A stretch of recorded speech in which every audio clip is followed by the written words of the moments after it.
Bom dia. Inicialmente, agradeço imensamente o convite da MP, a oportunidade que a Abramed me deu também estar aqui.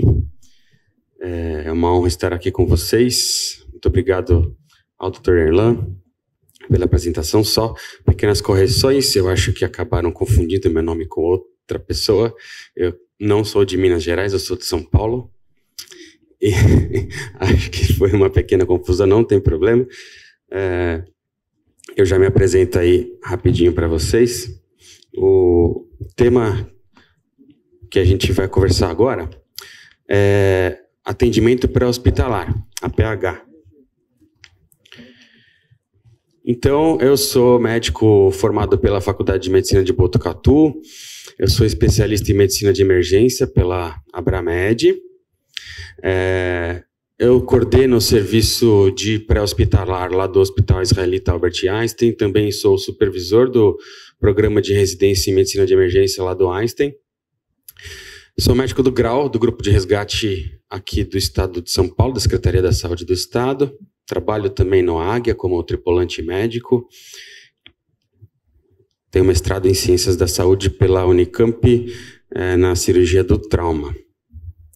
Então, vamos falar sobre o pré-hospitalar. A ideia é a gente ter uma conversa, assim, genérica para qualquer médico, né, assim, sobre o que é o APH, como é que funciona, quais são as particularidades, que são várias, na verdade. A gente tem muita coisa diferente no APH, diferente do intra, né, e a gente tem muitas coisas de APH que não, a maioria, na verdade, que não são ensinadas na faculdade, né? Então, acho que vale bastante a pena a gente falar dessas coisas que são um pouquinho diferentes, bastante diferentes. Então, vou passar rapidamente aqui por algumas definições. A gente tem como referência a portaria 2048 em termos de legislação, tá? É uma legislação lá de 2002, ela faz 20 anos esse ano, um pouco antiga já, tá em vias aí de ser revisitada, reestudada, e a gente tem nessa portaria, ela regulamenta todos os serviços de emergência no Brasil. E dentro da portaria eu tenho a regulamentação sobre o pré-hospitalar, e ela divide em dois tipos de pré-hospitalar, que são eles, o APH fixo e o APH móvel. Nós vamos falar aqui sobre o APH móvel, tá bom? Que são as ambulâncias que a gente vê, que vocês veem na rua aí. APH fixo, o que é APH fixo? Eles são as UPAs, tá? As unidades de pronto atendimento, UPAs 24 horas, que tem aí também espalhadas pelo Brasil, e que tem essa definição de pré-hospitalar por não serem um hospital, né? Elas são lugares em que o paciente vai ser atendido antes de chegar num hospital. Por isso que é falado pré-hospitalar. Mas o que a gente vai falar sobre pré-hospitalar móvel, que tem essa definição aqui desse parágrafo que eu copiei e colei da portaria, tá? Então, o APH móvel é aquele serviço que busca chegar ao paciente vítima de qualquer agravo à saúde, né, de qualquer natureza, vai até onde está essa pessoa, presta um atendimento e transporta para o serviço de saúde de referência, tá? Então, basicamente é isso. A gente vai até o lugar onde a pessoa está precisando, faz o atendimento, transporta, mantendo o nível de cuidado e transfere para a segunda equipe aí que vai dar continuidade a esse tratamento. Então, quem faz APH no Brasil? Principalmente o SAMU, que é uma entidade federal, todo mundo conhece, né? O SAMU, ele é normalmente administrado pelas prefeituras das cidades. Existem alguns SAMUs regionais, alguns SAMUs estaduais, mas a maioria é municipal. O SAMU, que é já mais ou menos desde a época lá dessa portaria aí que ele existe, lá de 2002, os corpos de bombeiros aí estaduais, municipais no Brasil também fazem pré-hospitalar. A gente tem concessionárias de rodovias que fazem prestam atendimento pré-hospitalar, a gente tem serviços privados que também prestam atendimento pré-hospitalar. Independente de quem está fazendo ou do financiamento do serviço, de onde que vem o dinheiro, normalmente o serviço é muito parecido, tá? De uma entidade para outra. E eu vou falar das peculiaridades que são comuns a qualquer serviço de APH. A gente pode dividir os serviços, os atendimentos, desculpe, de APH em primário e secundário. O que é o atendimento primário? O primário é muito semelhante ao que está na definição do serviço pela portaria. O primário é aquele que a equipe vai até onde está o paciente com um problema de saúde, seja na casa dele, seja no meio da rua, qualquer lugar que ele estiver. Esse é o primário, atende e transporta para um serviço de saúde de referência. O atendimento secundário, ele é uma transferência entre serviços de saúde. Então, no secundário, o paciente já recebeu algum tipo de cuidado de alguma equipe de saúde e ele precisa ser transportado para um outro serviço, seja ele um serviço de maior complexidade, com mais recursos, ou até por outros motivos, por superlotação, né? A gente viu muito isso na pandemia, por exemplo, né? Transferências interhospitalares por problema de vaga, às vezes não é obrigatoriamente por problema de falta de recurso técnico, tá? Então, esse é um jeito de você dividir o atendimento pré-hospitalar. Outra categoria aqui são os níveis de cuidado, né? Suporte básico, suporte avançado, suporte intermediário, resgate, primeiros socorros. O que é o suporte básico? São atendimentos em que não são feitos procedimentos invasivos. Normalmente, quem presta esse tipo de suporte são profissionais de nível técnico, por exemplo, os bombeiros, ou SAMUs básicos que tem lá nas suas equipes um técnico de enfermagem, por exemplo, o condutor socorrista, que também tem um treinamento em emergências e primeiros socorros. E, basicamente, são coisas simples e não invasivas, por exemplo, ofertar oxigênio, liberação manual de vias aéreas, utilização de desfibrilador externo automático, imobilização de fraturas, esse tipo de coisa. Já o suporte avançado, ele aqui pela legislação brasileira, né, eu preciso ter um médico e um enfermeiro na equipe. E aí vai ser aquele suporte no qual eu consigo, ou eu posso, né, oferecer procedimentos invasivos e de maior complexidade, e muitos deles que são exclusivos de médico aqui pela legislação do Brasil, por exemplo, intubação orotraqueal, né, que é uma coisa que só o médico pode fazer aqui. Utilização de drogas, desfibrilação cardíaca, coisas que precisa ter um médico presente. Então, aqui alguns exemplos práticos aí de intubação na cena, acesso venoso com administração de medicamentos. Eu tenho aqui também o suporte intermediário, que foi regulamentado recentemente, tá? A pandemia também deu uma acelerada nisso. O que é o suporte intermediário? São enfermeiros, e aí eu posso ter uma equipe composta por 2 enfermeiros, ou um enfermeiro e um técnico, por exemplo, mas eu tenho um enfermeiro e eu não tenho um médico presencialmente. Eu tenho um médico que está à distância, via telemedicina ou algum outro tipo de comunicação que eu possa ter em tempo real para eu checar casos, confirmar condutas, esse tipo de coisa. Tá? Então, já existem vários serviços no Brasil que dispõem de suporte intermediário de vida. Tá? Eu tenho o enfermeiro na rua e o médico à distância. E resgate. Muitas vezes a gente vê esse termo resgate sendo usado como sinônimo de APH. Na verdade, não é exatamente o sinônimo. O resgate, ele é um APH, um atendimento pré-hospitalar, no qual eu preciso utilizar uma técnica de salvamento. O que é isso? São técnicas específicas para situações específicas com riscos específicos. Por exemplo, salvamento em altura, incêndios, vítimas presas em ferragem, espaços confinados, produtos perigosos, esse tipo de coisa. Tá? A grande diferença é, eu preciso, para fazer um resgate, ter, primeiro, treinamento específico para aquilo, segundo, equipamento de proteção individual e equipamentos técnicos específicos para aquilo, né? Então, por exemplo, dando um exemplo aí de aqui para vocês ilustrar aqui para a gente ilustrar para vocês os resgates, né? Uma vítima presa em ferragem, eu preciso ter. Vocês estão vendo, tá todo mundo de capa e capacete, porque pode ter uma parte da ferragem que corta.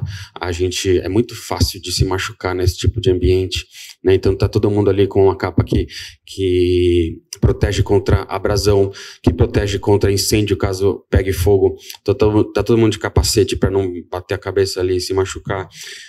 A vítima está sendo retirada num equipamento específico que imobiliza todo o tronco dela enquanto ela está sentada dentro da cabine.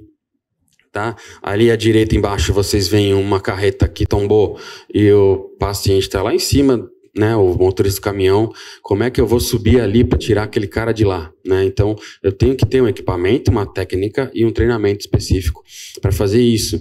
Eu tenho ali, do lado dessa carreta, tá a rede de alta tensão ali. Vocês estão vendo no poste lá? A rede de alta tensão de 13.000 volts. Se a carreta encosta ali, todo mundo leva choque, né? Então, precisa ter, né? Precisa ser uma equipe especializada para fazer isso. E aqui na foto de cima, é a gente lá no nosso serviço do Grau, fazendo um treinamento na escola de bombeiros para se ambientar a um atendimento envolvendo salvamento em altura. Então eu tenho lá uma infraestrutura que a gente deixa um manequim lá em cima, aí o médico e o enfermeiro vão lá, andam naquela plataforma e fazem uma avaliação, um atendimento simulado em cima daquilo, né? Assim, um lugar que tem mais ou menos uns 10 metros de altura. Para quê? Para a gente se ambientar e, se eventualmente precisar fazer isso na vida real, você já fez algumas vezes no treinamento, fica mais fácil, você não é surpreendido por um medo ou alguma particularidade, né, em termos até de técnicos, né, como é que eu vou me ancorar, o que eu faço, eu estou amarrado ali, é um pouquinho diferente de uma rotina de pré-hospitalar normal. E aí eu tenho os primeiros socorros, que são, né, aquelas manobras que a gente faz sem ter um recurso específico de saúde, né, aquilo que qualquer um pode fazer, inclusive a gente, quando a gente não está de plantão, não está de serviço, a gente está passeando no shopping, no aeroporto, no navio, precisou, a gente vai lá, presta um primeiro atendimento até uma equipe de saúde específica, especializada chegar. Outra definição importante: ambulância é um veículo destinado exclusivamente para o transporte de pessoas doentes. Então, isso é uma coisa que muitas vezes a gente não vê, né? Aí até interior de São Paulo, do Brasil, até aqui na capital, a gente vê ambulâncias transportando outros tipos de pessoas, não foi feito para isso, tá? A ambulância, ela é, por definição, um carro que tem que levar uma pessoa doente. Existem tipos de ambulância. Pela legislação nossa, vai de A até o F, tá? Transporte, suporte básico, resgate, é aquela que eu falei, que tem que ter um equipamento específico, suporte avançado, aeronave, embarcação. Existe ainda a viatura de intervenção rápida, que é um outro conceito bastante interessante, que vários lugares do mundo têm, alguns serviços aqui no Brasil também têm. Essas viaturas, elas normalmente são menores, né? Tipo um SUV, um carro, uma minivan ou alguma coisa do tipo, não é uma van, né? A viatura de intervenção rápida, ela não transporta o paciente, ela transporta a equipe e os equipamentos, né? E aí ela chega, por ser um veículo menor, ela se movimenta com mais facilidade, né? E consegue chegar mais rápido, mas não é essa a maior vantagem. Na verdade, a maior vantagem é eu ter uma disponibilidade da equipe de suporte avançado maior. Por quê? Porque muitas vezes acontece da triagem daquele atendimento não ser correta. Os erros de triagem acontecem com bastante frequência, tá? E são até esperados, né? Para vocês terem ideia, uma over-triage, que é o termo em inglês, é você triar para mais, né, errar para mais, achar que uma pessoa está mais grave do que ela realmente está. Isso é bastante comum e é esperado em torno de 50% dos casos, tá? Então, muitas vezes a gente chega num lugar para atender uma pessoa, a gente achava que ela iria estar grave e ela não está. A gente vai, faz uma avaliação, atende e a gente vê que não precisa a gente acompanhá-la até o hospital, porque ela está tranquila, ela não precisou de nenhuma medicação, estou dando um exemplo, né? O que a gente faz? A gente vai colocar essa vítima numa viatura de suporte básico, essa viatura de suporte básico vai levar até o hospital e a gente do suporte avançado já está, a partir daquele momento, disponível para um próximo atendimento. Então, eu tenho uma disponibilidade muito maior, né? Eu não preciso ir até o hospital, acompanhar essa vítima, que é uma vítima leve, que muitas vezes vai demorar para ser atendida. E, por outro lado, mesmo que eu transporte, eu vi que a paciente é grave, eu vou transportar junto. O que eu faço? Eu pego os equipamentos que estão nessa minha viatura de intervenção rápida, coloco na viatura de suporte básico, na van que transporta o paciente, transformo aquela viatura numa viatura de suporte avançado, acompanho o paciente até o hospital. Aí eu chego no hospital e o que acontece? A maca fica retida porque está superlotado. Eu não consigo passar o paciente para a maca do PS. Vou ter que ficar lá esperando um tempão até liberar um espaço para mim. E aí o que eu faço se eu tenho uma viatura de intervenção rápida? Eu vou, infelizmente, deixar a equipe de suporte básico lá, vou passar o caso para a equipe do pronto-socorro. Não vou ter ainda a maca da viatura de transporte liberada, porém, a minha viatura, que é a de intervenção rápida, já vai estar liberada. Então, eu consigo ter maior flexibilidade. Eu posso deixar a equipe de suporte básico aguardando para uma liberação de maca e eu já posso me disponibilizar para atender um outro chamado. Isso é muito importante para quando a gente tem um recurso bastante escasso, que é o suporte avançado de vida, que é o médico e o enfermeiro, né? E muitas vezes esse recurso ele é pouco para aquela cidade ou para aquela região, né? Isso é, até aqui em São Paulo a gente tem menos suporte avançado do que a gente precisaria. E aqui uma tabelinha está meio poluída, tá? Mas é só para ilustrar. Para cada tipo de ambulância, a gente tem uma previsão de equipe, de composição de equipe, tá bom? Então, uma coisa interessante aí nessa composição de equipe é a parte da aeronave. Então, assim, por definição também, tá? Todas as aeronaves, quando eu faço aeromédico, as aeronaves são suporte avançado de vida. Então, precisa ter um médico e enfermeiro no aeromédico. Não dá para ter um aeromédico de suporte básico, por exemplo, tá? A embarcação não, tá? Existe principalmente no norte do Brasil, não sei se alguém aí é do norte, existem as ambulâncias, né? Que são ambulâncias embarcações. Essas daí pode ter suporte básico e avançado. Mas as aeronaves especificamente são todas suporte avançado aqui pela nossa legislação. Vamos falar sobre como funciona a triagem e o acionamento. Espero que todo mundo saiba o telefone, né, que a gente usa para acionar o serviço de emergência, 192 e 193 aqui no Brasil, tá bom? Se tiver alguém de fora do Brasil e não souber, também dá certo, tá? Se a pessoa chegar e discar 911, se for um estadunidense que chegou aqui, e ele não sabe, ele disca 911, cai na nossa central. Se a pessoa é da Europa, por exemplo, na Europa tem vários países da comunidade europeia que o número é 112. A pessoa diz que é 112, também cai na nossa central. Tá? Então isso é bem interessante, né, esse recurso. Isso aí é uma coisa relativamente recente, quando teve a Copa do Mundo e Olimpíadas, que eles mudaram isso daí. Tá?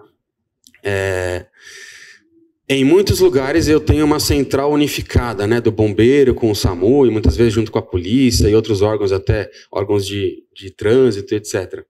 Aqui em São Paulo a gente não tem, tá? Mas tem várias cidades do Brasil que tem. O ideal é que seja uma central única para realmente não gerar duplicidade de acionamento, que aqui em São Paulo a gente vê com frequência. Tá? A pessoa liga, normalmente quem está lá, né, tá precisando de ajuda, ou está em um lugar que precise de ajuda, a pessoa está lá, eu eu quero, né, uma ajuda de ambulância para agora, eu vou ligar para o 92, para o 93, para o 90, para todo mundo, né? E aí muitas vezes acaba a gente indo atender junto com uma equipe do SAMU ou uma equipe do SAMU com o bombeiro.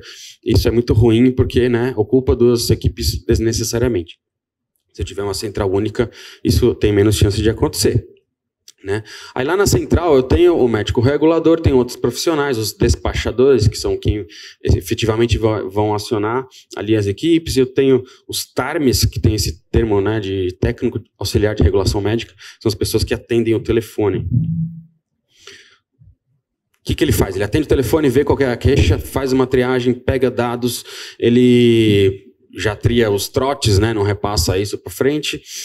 E aí passa para o médico regulador. O médico regulador vai falar com a pessoa, entender o que está acontecendo.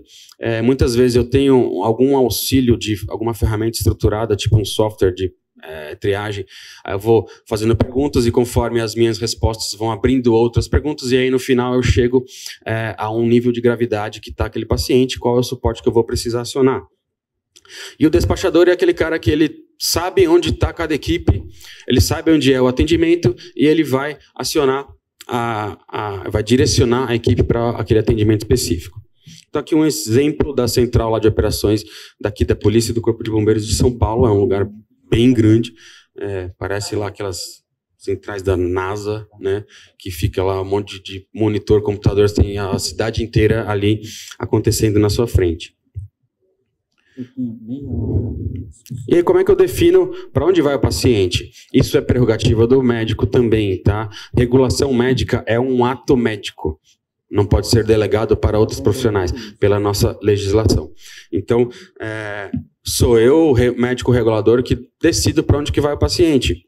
Isso é uma coisa muito difícil de fazer, porque muitas vezes você está lá na central e você não tem para onde mandar o paciente, porque todos os hospitais estão lotados, está tudo o caos, e aí você fica gerenciando o caos nesse plantão, que é uma coisa assim extremamente difícil e cansativa. Eu, quando estou de plantão na central, eu fico muito mais cansado do que quando eu estou de plantão na ambulância. A gente sai com a cabeça fumaçando, tá? Eu coloquei ele do lado direito, tem o cross. É um print da tela, tá? De um dia de verdade. O CROSS é a Central de Regulação de Ofertas de Serviços de Saúde. É um jeito da gente saber o que tem de recurso em cada hospital aqui da nossa região. E para isso eu tenho as bandeirinhas, vocês estão vendo, bandeirinha vermelha, verde, amarela, e tem a placa de P ali. O P é quando não é para ter recurso nunca naquele lugar. O vermelho é quando é para ter, mas não tem. E o verde é quando tem. E o amarelo é quando tem, mas algum problema técnico impede o bom funcionamento. Por exemplo, eu tenho um neurocirurgião, mas não tenho uma tomografia funcionando. Tá? Eu tenho um ortopedista, mas não tenho raio-x, esse tipo de coisa. Essa ferramenta não é para ser utilizada para indicar superlotação. Tem esse detalhe. Por quê? Porque senão ia estar tudo vermelho todo dia. Né? Então, não é para ser usada para superlotação. Porém, muitos gestores utilizam essa ferramenta para colocar que o hospital está lotado.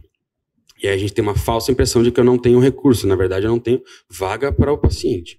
Né? E isso é muito ruim, né? A gente colocar uma bandeira vermelha quando realmente não seria para colocar, porque acaba sobrecarregando aqueles honestos coitados que deixaram a bandeira verde. Vai todo mundo para o verde. Né? Por outro lado também, às vezes está tudo vermelho, de verdade. E aí eu tenho que mandar para o menos pior, vou distribuindo lá. E aí eu recebo uma ligação de um coordenador de uns PSX, xingando até a última geração, porque que eu levei o paciente para lá, sendo que ele está com a bandeira vermelha.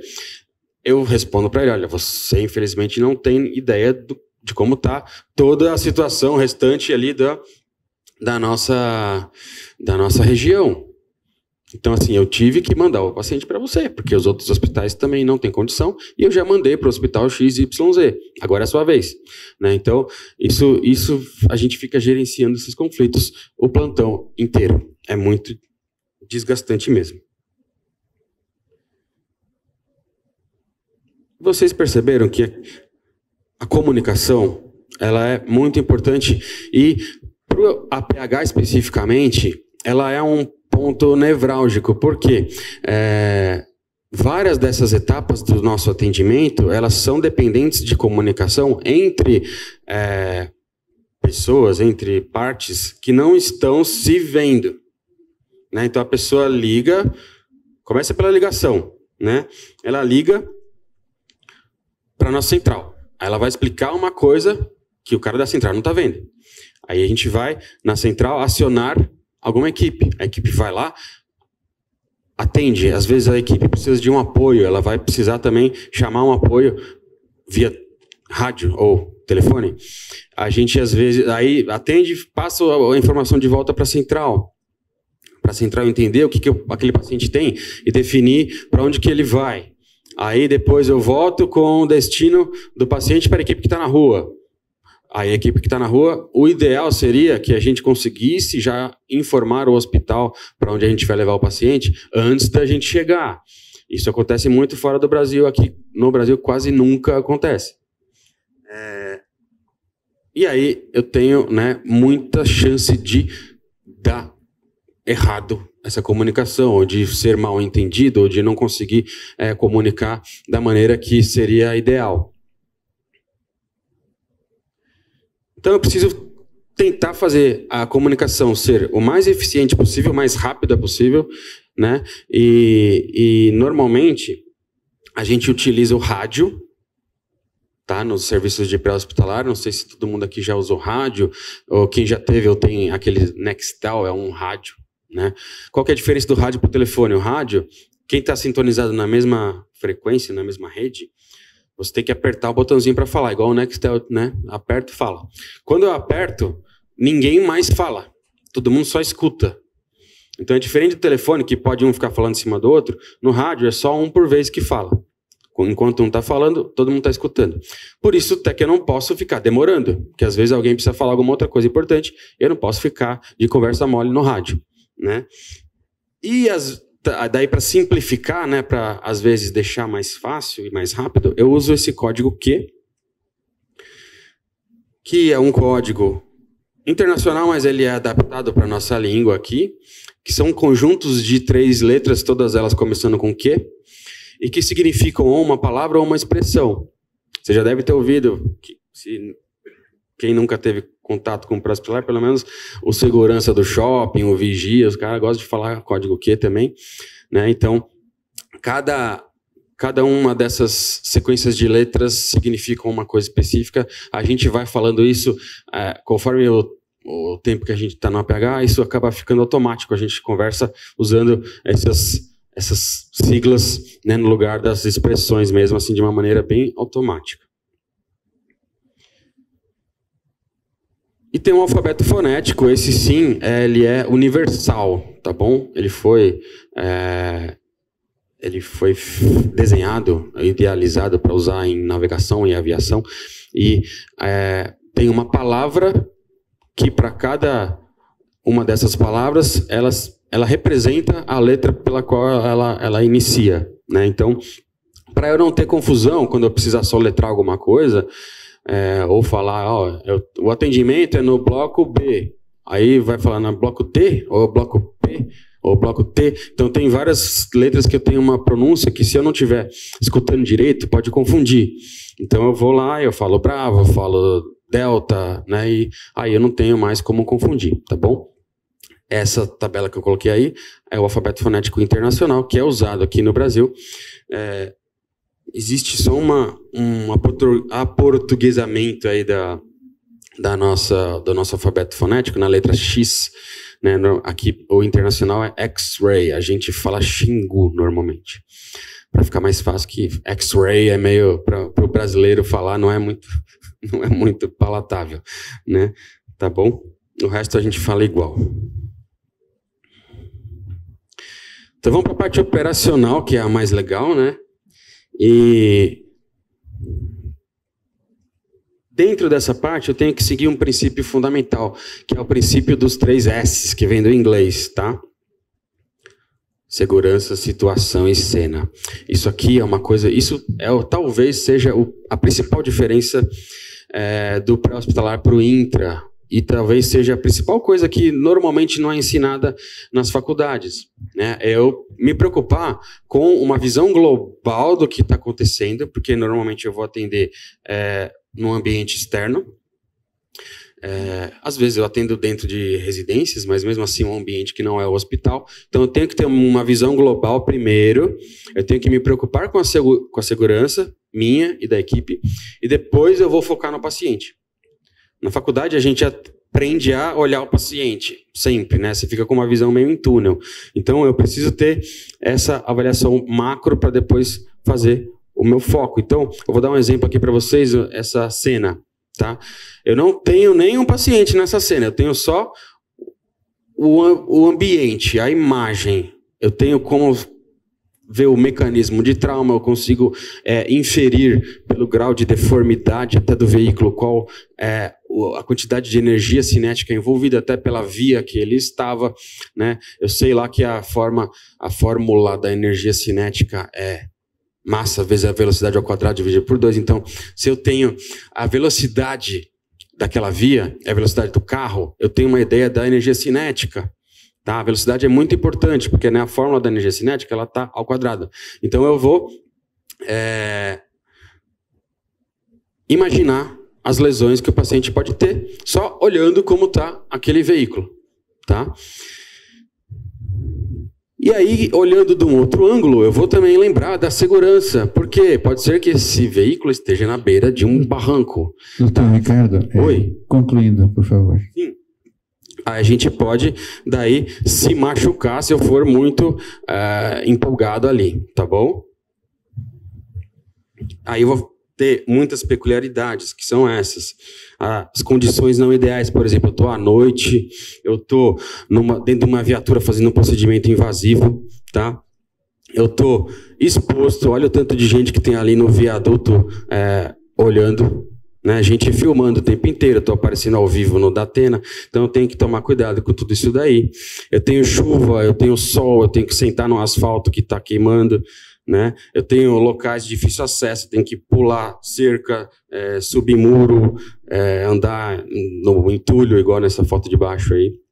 Eu tenho que estar preparado para atender qualquer faixa etária, desde recém-nascido até o idoso de 100 anos. Eu tenho que estar muito bem preparado e ter os soft skills aí para eu trabalhar com a equipe multidisciplinar. Vou ter lá bombeiro, polícia, segurança, todo jeito de profissional trabalhando comigo. Eu vou ter o resgate aeromédico, que a gente pode fazer uma aula separada sobre isso, mas eu preciso ter um treinamento específico para isso também. Múltiplas vítimas, eu vou ter que também atuar um pouco diferente do intra-hospitalar, tá? E falando de futuro, eu tenho muita incorporação de tecnologia no pré-hospitalar, eu tenho ultrassom portátil, eu tenho laboratório portátil, eu tenho vários dispositivos de monitorização, dispositivos que eu posso levar na ambulância, no helicóptero, que seja. ECMO, até na circulação extracorpórea na ambulância, a gente também tem disponível. E finalizando, só uma curiosidade, para quem não sabe, esse símbolo, que chama Estrela da Vida, ele foi desenhado para o pré-hospitalar. Cada perninha dessa significa uma etapa do atendimento do APH. Tá bom? Muitas vezes a gente usa isso como sinônimo de medicina ou até de outras coisas, mas ele foi feito para o pré-hospitalar. Tá bom? Aqui estão meus contatos. Para quem quiser, pode mandar e-mail, mandar mensagem. Estou à disposição. Agradeço novamente. Obrigado.